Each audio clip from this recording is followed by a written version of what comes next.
This YouTube channel does not promote any violent, harmful, or illegal activities.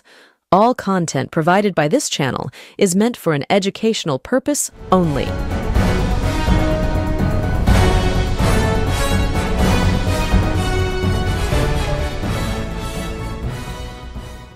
অভয়া মোটামুটিভাবে এই মুহূর্তে অভয়া নতুন করে আবার পশ্চিমবঙ্গের রাজ্য রাজনীতিতে অত্যন্ত গুরুত্বপূর্ণ জায়গা দখল করে নিয়েছে। এই অভয়া যেই ঘটনা গত বছর ঘটেছিল অভয়ার সঙ্গে ধর্ষণ এবং পাশবিকভাবে হত্যা, সেই ঘটনাকে কেন্দ্র করে আমরা রাত দখল দেখেছি। বিভিন্ন সময় বিভিন্ন রকম আন্দোলন সংগঠিত হয়েছে। মূলত অরাজনৈতিকভাবে এই আন্দোলন শুরু হলেও পরবর্তীকালে এই আন্দোলন সিপিএম এবং বিজেপি দখল নেয়। এই মুহূর্তে দাঁড়িয়ে সেই ভাগ বেশ সুস্পষ্ট। অভয়ার মা বাবাকে সামনে রেখে বিজেপি একদম প্রকাশ্যে রাজনীতি করছে, উল্টো দিকে জুনিয়র ডাক্তারদের সঙ্গে সিপিএম নিজেদের পতাকাকে কোনো মতে লুকিয়ে মুখোশ পরে নিজেদের রাজনৈতিক রুটি সেঁকতে ব্যস্ত। আর এই অভয়াকে সামনে রেখে বিভিন্ন সেলিব্রিটিরা নিজেদের সমাজ মাধ্যমকে আরো বেশি করে লাইমলাইটে আনতে চাইছেন। কেউ ওই বহুদিন আগে সিনেমা সিরিয়াল করতেন, এখন সেরকম ভাবে আর মুখ দেখাতে পারেন না, সেরকম ভাবে সিনেমায় চান্স পান না, তাই এই অভয়াকে সামনে রেখে নিজেদের মুখ বেশি করে টিভির পর্দায় আনতে ব্যস্ত। এরকম আমরা বহু দেখেছি। কেউ কেউ আবার অভয়া মঞ্চকে সামনে রেখে বা অভয়া আন্দোলনকে সামনে রেখে নিজেরা বিভিন্ন বিজ্ঞাপনেও মুখ দেখিয়ে ফেলেছেন। বিভিন্ন রডের বিজ্ঞাপন থেকে শুরু করে নানান বিজ্ঞাপনে নিজেদের পকেটও বেশ ভালোভাবেই ভর্তি করেছেন। অভিযোগ তো এরকমও আছে যে কিউআর কোড সামনে রেখে বহু লোকের ব্যাংক ব্যালেন্স বেশ ভালোই ফুলে ফেপে উঠেছে।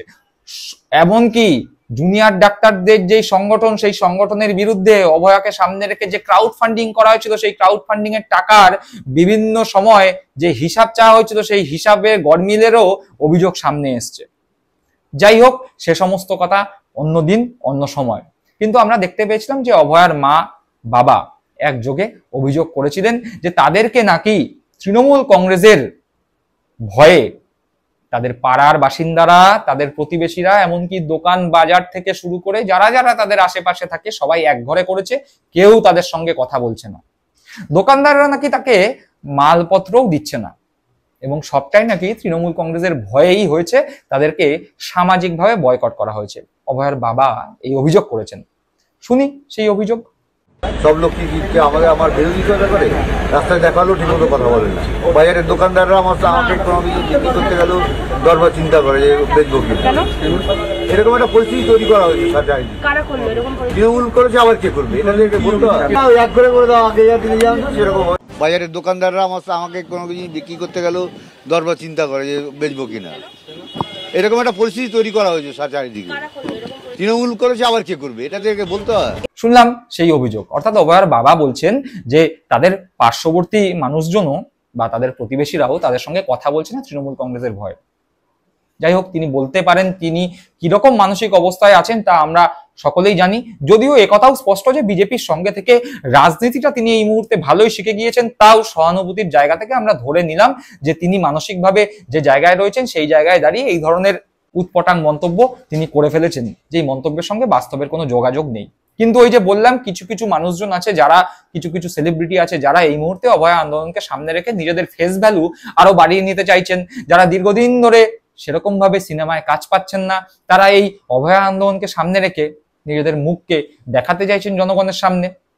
সেরকমই একটি মুখ শ্রীলেখা মিত্র। আমরা দেখেছিলাম ঘোষিত তৃণমূল কংগ্রেস বিরোধী সিপিএম সমর্থক, পারলে আজকেই মমতা বন্দ্যোপাধ্যায়কে নবান্ন থেকে নামিয়ে দেন সেই শ্রীলেখা মিত্র অভয়া মঞ্চর পক্ষ থেকে যেই আন্দোলনে ডাক দেওয়া হয়েছিল কালীঘাট চলো, সেখানে গিয়ে মমতা বন্দ্যোপাধ্যায়কে ডাইনি বলে আক্রমণ করেছেন এবং বলেছেন, ডাইনি তুই চেয়ার থেকে নাম। শ্রীলেখা মিত্র বলেছেন, আমি নই। বক্তব্য শ্রীলেখা মিত্রর, ভিডিও আপনাদের সামনে।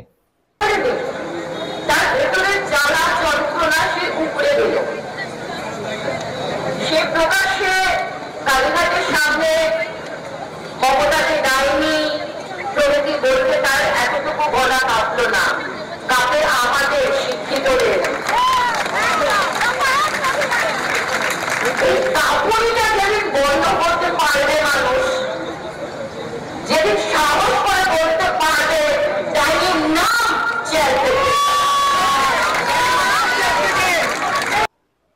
শুনলাম শ্রীলেখা মিত্রের সেই বক্তব্য। এই ঘটনার পরে শ্রীলেখা মিত্র যেই এলাকায় থাকেন অর্থাৎ বেহালার সোদপুর এলাকা, সেই এলাকায় পোস্টার পড়েছে শ্রীলেখা মিত্রকে সামাজিকভাবে বয়কট করবার। কারা দিয়েছেন? সোদপুর এলাকার, বেহালার সোদপুর এলাকার জনসাধারণ, স্থানীয় বাসিন্দারা। তারা বলছেন অসভ্য শ্রীলেখা মিত্রকে সামাজিকভাবে বয়কট করা হোক। কিন্তু শ্রীলেখা মিত্র তিনি এর মধ্যেও তৃণমূল কংগ্রেসের জুজু দেখতে পাচ্ছেন। যেরকম ভাবে তৃণমূল কংগ্রেসকে খুঁজে পেয়েছিলেন অভয়ার বাবা, ঠিক একই রকম ভাবে এই ঘটনাতেও তৃণমূল কংগ্রেসকে খুঁজে পাচ্ছেন শ্রীলেখা মিত্র। তিনি বলছেন যে আমাকে তো সামাজিক বয়কট করবার ডাক দিয়েছে যারা, তাদের পিছনে তাদের সাপোর্ট করছে তৃণমূল কংগ্রেস, শাসক দল। সবকিছুতেই তিনি তৃণমূল কংগ্রেসের ভূত দেখতে পাচ্ছেন। আর আসলে এই মুহূর্তে তৃণমূল কংগ্রেসকে আক্রমণ করে সমাজ মাধ্যমে ভেসে থাকা, সংবাদ মাধ্যমে ভেসে থাকা শ্রীলেখা মিত্রদের মতো কাজ না পাওয়া, সিনেমা জগতে প্রায় বিলুপ্ত হয়ে যাওয়া অভিনেত্রীদের জন্য খুব সহজ। তাই তৃণমূল কংগ্রেসকে আক্রমণ। কোথাও না কোথাও অভয়ার বাবা যেই অভিযোগ করছে, শ্রীলেখা মিত্র সেই অভিযোগ করছে, যেন তৃণমূল কংগ্রেস বললেই তাকে সামাজিক বয়কট করবে সাধারণ মানুষ। সাধারণ মানুষের যেন নিজস্ব কোনো মতামত নেই।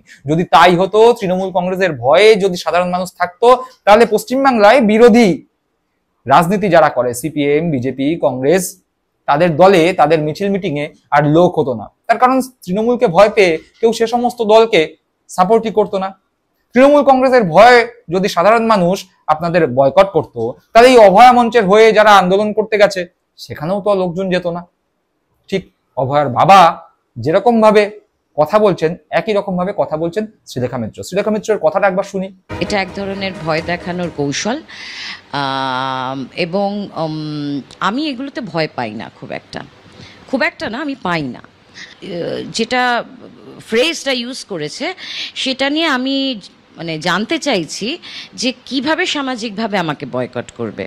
মানে সামাজিক বয়কট মানে একঘরে করে দেওয়ার, আগে যেরকম হতো অনেক আগে, যে মুচি নাপিত সবাইকে, মানে কেউ তার কোনো কাজ করবে না, মুদি দোকান থেকে বাজার থেকে তাকে বাজার দেবে না, মানে একটা মানুষকে সবভাবে কোণঠাসা করার। তো সেটা তো আগেও ইন্ডাস্ট্রিতে আমাকে করেছে, কারণ বিভিন্ন সত্যি কথাগুলো বলার দরুন। আমি গতকাল ইমেল করেছি হরিদেবপুর পুলিশ স্টেশন এবং সাইবার সেলে, তার কোনো কিছুতেই এখনো পর্যন্ত কোনো জবাব পাইনি। 9th অগস্টে অভয়া মঞ্চের ডাকে যে সভাটায় গেছিলাম, আমি আবেগতাড়িত হয়ে ঠিক যেই শব্দ তামান্নার মা ব্যবহার করেছিলেন, আমিও সেই শব্দই ব্যবহার করেছিলাম, একটা মায়ের জায়গা থেকে, একটা মায়ের যন্ত্রণার জায়গা থেকে। এই যে পোস্টারগুলো এটা দেওয়া আছে সোদপুরের অধিবাসী বৃন্দ, মানে এক্ষেত্রে কি মনে করছেন নেপথ্যে কে বা কারা? এটা একদমই শাসক দলের লোকজন, এবং আমার বিশ্বাস আমার বিল্ডিং এর লোকজনও সেখানে রয়েছে। শাসক দলের লোকজন কেন, শুধু এই অভয়া মঞ্চে উপস্থিত? হ্যাঁ। শুনলাম শ্রীলেখা মিত্রের কথা।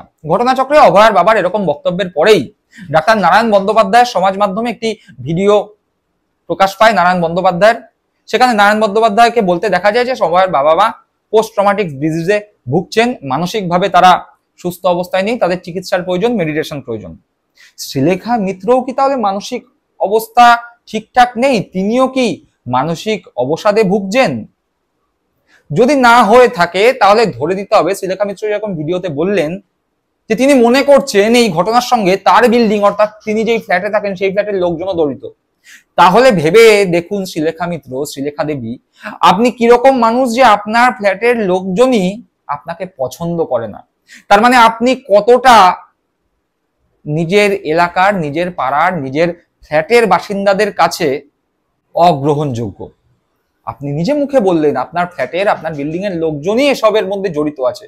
তার মানে বোঝাই যাচ্ছে অভয়ার বাবা যেরকম বলেছিল প্রতিবেশীরা তার সঙ্গে কথা বলে না, একই রকম ভাবে আপনিও বলছেন আপনার ফ্ল্যাটের লোকজনই এসবের সঙ্গে জড়িত আছে।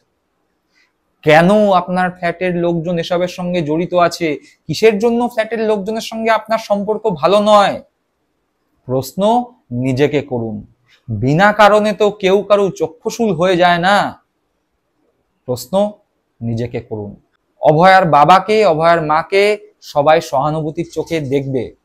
আপনাকে কিন্তু কেউ সহানুভূতির চোখে দেখবে না। তার কারণ আপনি কালীঘাটে দাঁড়িয়ে প্রকাশ্য জনসভায় রাজ্যের মহিলা মুখ্যমন্ত্রীকে ডাইনি বলছেন, সিপিএম করছেন, প্রগতিশীলতার মুখোশ পরে ঘুরছেন, আর একজন মহিলা মুখ্যমন্ত্রীকে ডাইনি বলছেন, তুই তুকারি করছেন, আর ভাবছেন আপনাকে সবাই সভ্য তকমা দেবে।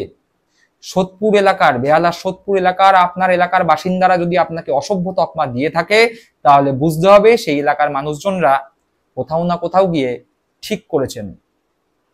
শ্রীলেখা দেবী, আপনার কাছে অনুরোধ রইল, নিজে আয়নার সামনে দাঁড়ান, নিজেকে প্রশ্ন করুন। সরকারকে সমালোচনা করা, সরকারকে প্রশ্ন করা জনসাধারণের সম্পূর্ণ অধিকারের মধ্যে পড়ে, কিন্তু কোনো মহিলা মুখ্যমন্ত্রীকে ডাইনি বলা বা কোনো মহিলাকে ডাইনি বলে অপমান করা আপনার অধিকারের মধ্যে পড়ে না। দর্শক বন্ধুরা, আপনারা কি মনে করছেন এ বিষয়ে আপনাদের মূল্যবান মন্তব্য কমেন্ট বক্সে কমেন্ট করে জানাবেন। সকলে ভালো থাকবেন, সুস্থ থাকবেন। জয় হিন্দ, বন্দে মাতরম।